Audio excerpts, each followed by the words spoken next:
वाले उतार चढ़ाव से ये डिप्रेशन 25 से 30 साल की उम्र में होता है, लेकिन आज की जनरेशन में तो 15-16 साल के छोटे छोटे बच्चे तक डिप्रेशन का शिकार हो रहे हैं। यह एक निराशा या हताशा हो सकती है कि शायद उन्होंने अपनी कोई मनपसंद चीज़ या इंसान को खो दिया हो। बच्चे कई बार अपने माँ बाप को बताना तो चाहते हैं अपने मन की, अपने दिल की, लेकिन माँ बाप के पास तो वक्त ही नहीं है अपने बच्चों के लिए। और जब दोस्तों को बताते हैं तो वो बच्चा सिर्फ एक मजाक बन के रह जाता है, हर छोटी छोटी बातों पर गुस्सा करता है।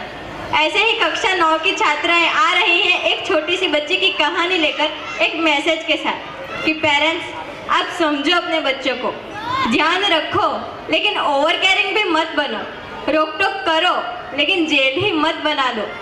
कभी सोचा है हमें अपनी बातें दूसरों को क्यों बतानी पड़ती हैं?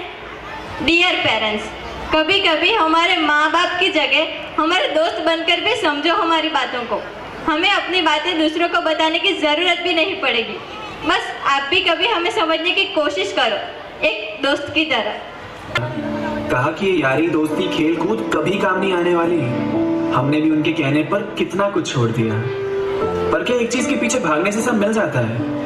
दोस्ती भी जरूरी है, खेलना भी जरूरी है, पर कोई ये चीजें एक साथ मैनेज करना क्यों नहीं सिखाता है?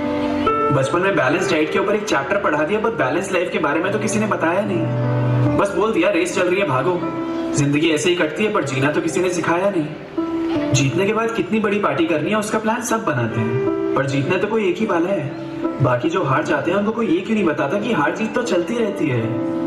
और दुख होता है जब अपने पेरेंट्स ही ऐसी बात करते हैं। पढ़ाई के अलावा भी टेंशन होती है यार अपनी, पर बच्चा समझ के हम पे ध्यान भी कहाँ देते हैं। दिल पिघलता है, टूटता है, फिर जुड़ता है, और किसी को भनक भी नहीं लगने देते हो तुम। इतनी छोटी सी उम्र में भी मुझे पता है कैसे सब संभाल लेते हो तुम। तुम्हारी आंखों के सामने क्या क्या नहीं घटा। घर में लड़ाइयाँ, रिश्तों का टूटना, इन सब का कितना असर पड़ता है दिमाग पे मैं जानता हूँ। और तुमसे फिर भी ये बोला जाता है कि इस माहौल में भी तुमसे मैं 90% मानता हूँ। कैसे बराबरी कर पाएगा इस दुनिया के साथ? क्या सारी उम्र में उसे घर पे बैठ के खिलाता रहूंगा? हाँ बोल।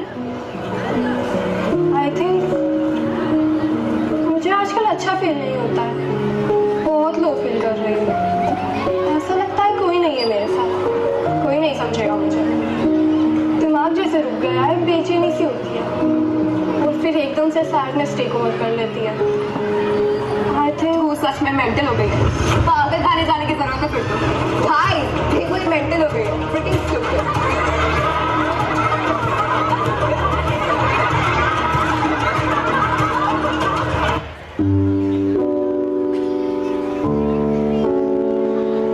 इसको क्या हुआ? पता नहीं डॉक्टर, अचानक से बेहोश हो गई। ठीक है, मैं देखती हूँ, आप इसके पेरेंट्स को बुला लीजिए। ठीक है डॉक्टर। क्या हुआ मेरी बेटी को? मुझे लग रहा है कि आपकी बेटी डिप्रेशन से गुजर रही है। डॉक्टर, ये आप क्या बोल रहे हो? इतनी छोटी उम्र में भी डिप्रेशन?